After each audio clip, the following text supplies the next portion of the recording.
ఆదిలాబాద్ లో కొత్తగా ఏర్పాటైనటువంటి బోరజ్ మండలాన్ని పైలట్ ప్రాజెక్ట్ కింద తీసుకొని దయచేసి ఈ బోరజ్ మండలాన్ని భూభారతిలో భాగంగా పొంగులేటి శ్రీనివాస్ రెడ్డి గారిని సందర్శించమని కోరిన వెంటనే వారు మా విజ్ఞప్తిని మన్నించి వెంటనే తక్షణం అప్పటికప్పుడు బోరజ్ లో పూసాయి గ్రామంలో బ్రహ్మాండమైనటువంటి కార్యక్రమాన్ని చేసినటువంటి మంత్రులు పొంగులేటి శ్రీనివాస్ రెడ్డి గారికి, మన జిల్లా ఇన్ఛార్జ్ మంత్రి సీతక్క గారికి మనస్ఫూర్తిగా ధన్యవాదాలు తెలియజేస్తా ఉన్నాం. అలాగే మంత్రుల పర్యటన విజయవంతం చేసినటువంటి రైతులందరికీ కూడా, కాంగ్రెస్ పార్టీ నాయకులకి, కార్యకర్తలకి, అభిమానులకి, శ్రేణులకి మనస్ఫూర్తిగా ధన్యవాదాలు తెలియజేస్తా ఉన్నాము. భూమి సమస్యలు సత్వరం పరిష్కరించడానికి భూభారతి ఖచ్చితమైనటువంటి పరిష్కారాన్ని చూపుతుంది. భూభారతి ద్వారా గరీబోళ్ళందరికీ కూడా, సాదా బైనామాలున్న వారికి కూడా మేలు చేకూర్చే విధంగా, పేదలకు పరిష్కారం చూపే విధంగా ఒక 100 సంవత్సరాలు నిలిచిపోయేటువంటి చట్టాన్ని, భూభారతి చట్టాన్ని తీసుకొచ్చింది కాంగ్రెస్ ప్రభుత్వం. ఈ విషయంలో అప్పటి పిసిసి అధ్యక్షులు, ప్రస్తుత ముఖ్యమంత్రి, మనందరి అభిమాన నాయకుడు రేవంత్ రెడ్డి గారు ఆ రోజు హామీ ఇచ్చిండ్రు, ధరణిని బంగాళాఖాతంలో కలిపేస్తామని. ఆ హామీని నిలబెట్టుకొని ఆ దుర్మార్గపు చట్టాన్ని తొలగించి భూభారతి చట్టాన్ని గరీబోళ్ల కోసం, పేదల కోసం తీసుకొచ్చింది కాంగ్రెస్ ప్రభుత్వం.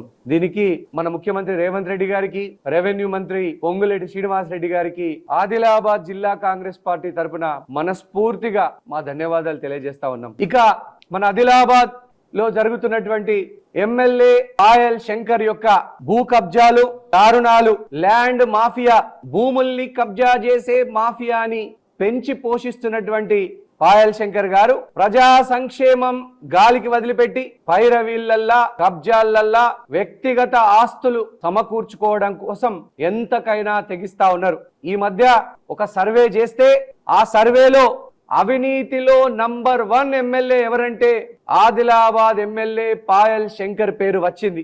అందరూ కూడా హైదరాబాద్ లో మేము పోయినప్పుడు కూడా అడుగుతా ఉన్నారు, ఏందయ్యా ఈ పాయల్ శంకర్ ఇంత పెద్ద ఎత్తున కబ్జాలు చేస్తున్నాడని. పొద్దున్న లేస్తే భూముల మీద పైరవీలు, భూముల కబ్జాలు, ఆ కబ్జా భూమికి ఎన్ఓసి కావాలి, ఈ కబ్జా భూమికి ఎన్ఓసి కావాలని తిరుగుతా ఉన్నాడు. సెక్రటరియేట్ లో పొద్దున లేస్తే వ్యక్తిగత ఆస్తులు సమకూర్చుకోవడానికి పైరవీలు చేసేటువంటి ఫైల్స్ ని పట్టుకొని సెక్రటరియేట్ అంతా తిరుగుతా ఉన్నాడు. మంత్రుల చుట్టూ తిరుగుతా ఉన్నాడు. ప్రభుత్వ అధికారుల చుట్టూ వ్యక్తిగతంగా తన భూములు కబ్జా చేయడానికి, తన భూముల్ని అక్రమంగా సంపాదించినటువంటి భూముల్ని, కబ్జా చేసినటువంటి భూముల్ని రెగ్యులరైజ్ చేసుకోవడానికి తిరుగుతా ఉన్నాడు. ఇప్పటికే 385 కోట్ల విలువైనటువంటి భూముల్ని ఆదిలాబాద్ పట్టణంలో పాయల్ శంకర్ కబ్జా చేసినట్టుగా అనేక ఆరోపణలు వస్తా ఉన్నాయి. ఇప్పుడు స్టేట్ లోనే నంబర్ 1 కబ్జా రాయుడు ఎవరంటే బీజేపీ ఎమ్మెల్యే పాయల్ శంకర్ పేరే చెప్తా ఉన్నారు. ఇంకొక దారుణమైనటువంటి పాయల్ శంకర్ ఎంత నీచానికి ఒడిగడుతున్నాడంటే, మంత్రుల ఒక క్యాబినెట్ మంత్రి గారు సాక్షాత్తు చెప్పినటువంటి పదాల్ని మీకు చెప్తా.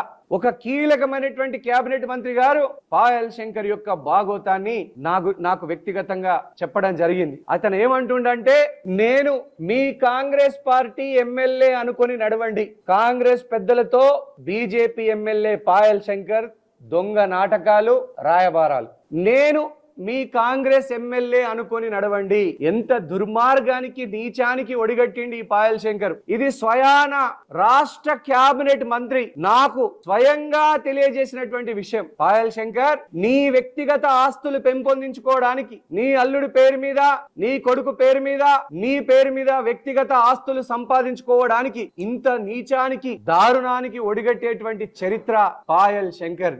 నేను పాయల్ శంకర్కి ఒకటే చెప్తా ఉన్నా, నువ్వు నిజంగా నేను మీ కాంగ్రెస్ పార్టీ ఎమ్మెల్యేనే అని అనుకొని నడవండి అని, నువ్వు ఖచ్చితంగా రాష్ట్ర మంత్రుల చుట్టూ తిరుగుతా ఉన్నావు పైరవీల కోసం, నీ కబ్జా భూములు రెగ్యులరైజేషన్ కోసం. ఈ మాట గనక తప్పని నువ్వు నిరూపిస్తే, నాకు ఒక ఆడబిడ్డ ఉన్నది, నాకు ఒక కూతురున్నది, నీకు ఒక కూతురున్నది, నేను తడిగుడ్డలతో, తడి బట్టలతో ఏ దేవాలయంలోనైనా ప్రమాణం చేయడానికి సిద్ధం. పాయల్ శంకర్, నేను మీ కాంగ్రెస్ పార్టీ ఎమ్మెల్యే అనుకొని నడవండి అని అన్న మాటలు 1000% నిజం. దీనికోసం తడి బట్టలతో యాపల్గూడ శివ మార్కండేయ ఆలయంలో గాని, జైనత్ లక్ష్మీనారాయణ స్వామి ఆలయంలో గాని, పెండల్వాడ హనుమాన్ మందిర్లో గాని నేను నా తడి బట్టలతో నా బిడ్డ మీద ఒట్టు వేసి ప్రమాణం చేసి నేను ఈ విషయం చెప్తా ప్రజలందరికీ. నువ్వు ఈ మాట మంత్రుల దగ్గర అనకపోయి ఉంటే నువ్వు కూడా నీ బిడ్డ మీద తడి బట్టలతో ప్రమాణం చేయడానికి నాతో పాటు సిద్ధం కావాలి. పాయల్ శంకర్ సిద్ధమేనా? ఎంత నీచానికి ఒడిగట్టినావు. కాంగ్రెస్ పార్టీలో చేరాలని నువ్వు మోకాళ్ళ మీద నడుచుకుంటూ కాంగ్రెస్ పెద్దల్ని కలిస్తే నిన్ను చీగొట్టిండ్రు, దగ్గరికి రాణిస్తలేరు నిన్ను. నీలాంటి కబ్జా కోరుని కాంగ్రెస్ పార్టీలో చేర్చుకుంటే కాంగ్రెస్ పార్టీ అపవిత్రం అవుతుంది. నీలాంటి పైరవికారుణ్ణి, భూ కబ్జా భూ మాఫియా నడిపేటువంటి వ్యక్తిని గనక కాంగ్రెస్ పార్టీలో చేర్చుకుంటే సర్వ పాపాలు అంటుకుంటాయని అధిష్టానం పెద్దలు చెప్పారు. నీ నీచమైనటువంటి వ్యక్తిత్వానికి నిదర్శనం నేను కూడా కాంగ్రెస్ పార్టీ ఎమ్మెల్యే అనుకొని నడవండి అని నువ్వు ఏ విషయంలో అయితే మంత్రులతో మంత్రి గారి పేషీల్లో వెళ్ళి చెప్తా ఉన్నావు అంటే నీ కబ్జాలు ఇట్లాగే కొనసాగాల, నీ భూమాఫియా ఇట్లాగే కొనసాగాల అని నువ్వు ప్రయత్నం చేస్తా ఉన్నావు.